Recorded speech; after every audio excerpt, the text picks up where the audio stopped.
নমস্কার বন্ধুরা, সুধা ভিলেজ ব্লগে আপনাদের সবাইকে স্বাগত। আবার একটা নতুন ব্লগ নিয়ে চলে এলাম। আপনারা আমার সঙ্গে থাকুন আর শুরু থেকে শেষ পর্যন্ত ব্লগটা দেখতে থাকুন। আশা করি আজকের ব্লগটা ভালো লাগবে।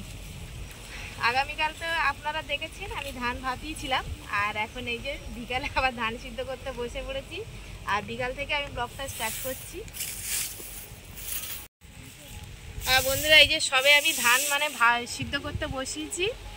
আর বিকালে তো আমাদের এদিকে প্রচণ্ড হাওয়া হয়, আর আবার ফের আগের মতো কিন্তু গরম পড়ে গেছে। বিকাল হলে একটু শান্তি পাওয়া যায় হাওয়া পেলে, আর এই প্রাকৃতিক হাওয়াটা কিন্তু খুব ভালো লাগে।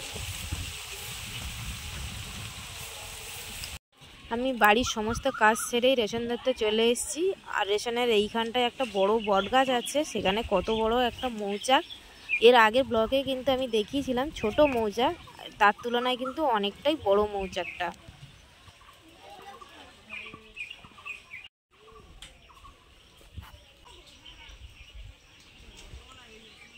আর এই বট গাছটা বিশাল বড়। আর সকাল সকাল আমি এসছি রেশন ধরতে। সকাল সকাল এলেই কিন্তু অনেকটাই ভিড় কম থাকে, বেলার দিকে অনেকটা ভিড় হয়, তার জন্যই আমি তাড়াতাড়ি এসছি। আর রেশন ধরাও হয়ে গেছে আমার। এই রেশন ধরে চলে এসছি, এসে আর এই যে ধান রোদে দিয়ে দিয়েছি আর পা দিয়ে মেলছি। বারবার করে মেলতে হবে, না তো এই ধান কিন্তু শুকাবে না। এই যে ভিতরে যে রস আছে, এই রসগুলো কিন্তু শুকিয়ে যাবে।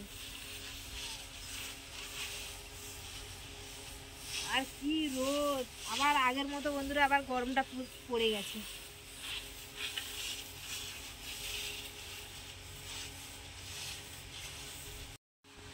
তো আমি এদিকে ধান মেলে দিয়েছি, আর দুই শালিক এসে ধান খাচ্ছে, ছড়াচ্ছে। একটা উড়ে পালিয়েছে, আর এই একজন আছে। এই যে সকালে একটু জলখাবার বানিয়ে নিয়েছি, আমি আর সোনাই এখন খাবো। আর পাস্তা বানিয়েছি। আমি প্রত্যেক দিনই পান্তা খাই, তো আজকে সোনাই একটু বায়না করছিল, ওই জন্য পাস্তা বানালাম। সোনাই খাও। আর বড় মেয়ে পড়তে গেছে, ও আসেনি, তো ওর জন্য রেখে দিয়েছি, এসে খাবে। আর বন্ধুরা, এখন প্রচণ্ড গরম পড়েছে। আর পাস্তা কারা খেতে পছন্দ করেন আমাকে কিন্তু কমেন্টে জানাবেন।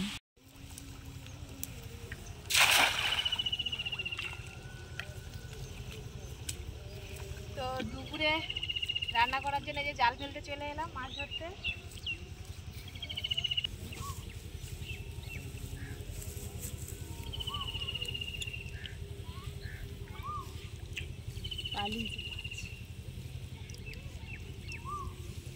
পড়লে একটা আওয়াজ করে, খুব চালাক মাছ। তো পড়েনি, এই চিংড়ি মাছ পড়েছে। এই দেখুন কতগুলো চিংড়ি মাছ পড়েছে। ছেড়ে দেবো এগুলো, খাবার দিচ্ছে, এত মাছ বাড়ছে না।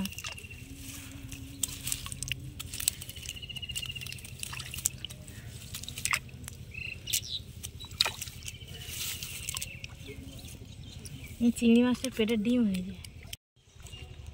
তো ওখানে জাল ফেলেছিলাম, চিংড়ি মাছ পড়েছে, তখন পড়েনি। আর এই যে আরেকবার ফেলেছি, মাছ পড়েছে দেখি।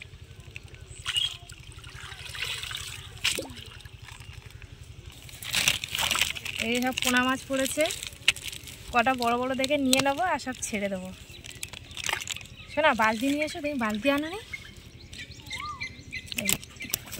যা যা পালিয়ে গেল।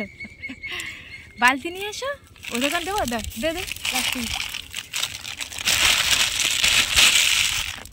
এই মাছ ধরলাম, যা অনেক বেরিয়ে গেছে সব মাছ। আরও চিংড়ি মাছ এগুলো পড়েছে, ছেড়ে দেবো। তো এই মাছগুলোই হয়েছে, আর মাছ পড়ছে না, পালার ভিতর সব ঢুকে গেছে। এই যে কটা পোনা মাছ আছে, আর একটা তেলাপিয়া আছে। আর এই মাছগুলো কিন্তু খেতে ভীষণ ভালো লাগে, তো একটু হালকা ঝোল ভাত করব। তো এখন মাছগুলো আমি কেটে নেবো, কেটে নিয়ে রান্না করে নেবো। তো আমি মাছগুলো কাটবো বলে নিয়ে গেছিলাম ঘরে, আর দেখছি এই যে তেলাপিয়ার মুখের ভিতরে বাচ্চা ছিল। আর এই দেখুন বালতির ভিতরে পুরো বাচ্চা, দেখুন বিজ বিজ করছে। এর মুখের ভিতরে যা বাচ্চা ছিল সব কিন্তু বেরিয়ে গেছে, আর আছে আর বাচ্চা নেই মুখে। ও মুখের ভিতরে আর বাচ্চা নেই। মাছটা নিয়ে নিই, বাচ্চাগুলো ছেড়ে দিই বরং। দেখিস না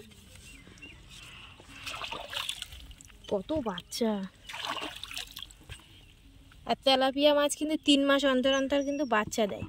এই যে দেখুন একদম পুরো ভর্তি বাচ্চা। এই যে এই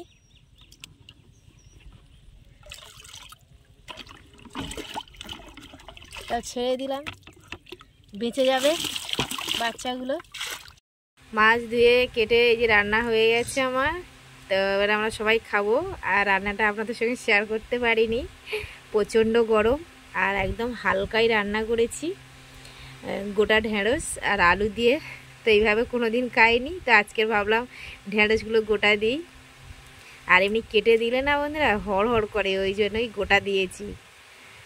তা এখন আমার 2 মেয়ে খাবার জন্যও তো ব্যস্ত, ওদের খিদে পেয়ে গেছে। তো ভাত বাড়বো, আবার খেয়ে আবার সেই ধান মেলা আছে, ধানগুলো আবার গুছাতে হবে। অনেকটাই জল মরে গেছে ধানে। ভাত খেয়ে আর এই যে ধানের কাছে চলে এলাম। ধানটাকে ভালো করে নাড়াচাড়া দিয়ে দিয়েছি। আর ধানটায় অনেকটা কিন্তু জল মরে গেছে। আর একটা রোদ খাওয়ালে ধানটা পুরো শুকিয়ে যাবে। আর তারপরে কলে নিয়ে গিয়ে চাল করে নিয়ে আসবো। আর সকালে কিন্তু আপনাদের দেখিয়েছিলাম অনেকটাই জল ছিল। এখন এই যে দেখুন পুরো ধানে কিন্তু জল অনেক মরে গেছে। তো এখন আমি ধানটা ভালো করে গুঁড়িয়ে ঢাকা দিয়ে রেখে দেবো। আর ব্লগটা বেশি বড় করব না, আজকের ব্লগটা এখানেই শেষ করছি। যদি ব্লগটি ভালো লাগে সাবস্ক্রাইব, লাইক, কমেন্ট, শেয়ার করবেন। আর আমার পাশে থেকে আমাকে সাপোর্ট করবেন। যারা আমার ফেসবুক পেজে ভিডিওটা দেখছেন পেজটিকে ফলো করবেন। সবাই ভালো থাকবেন।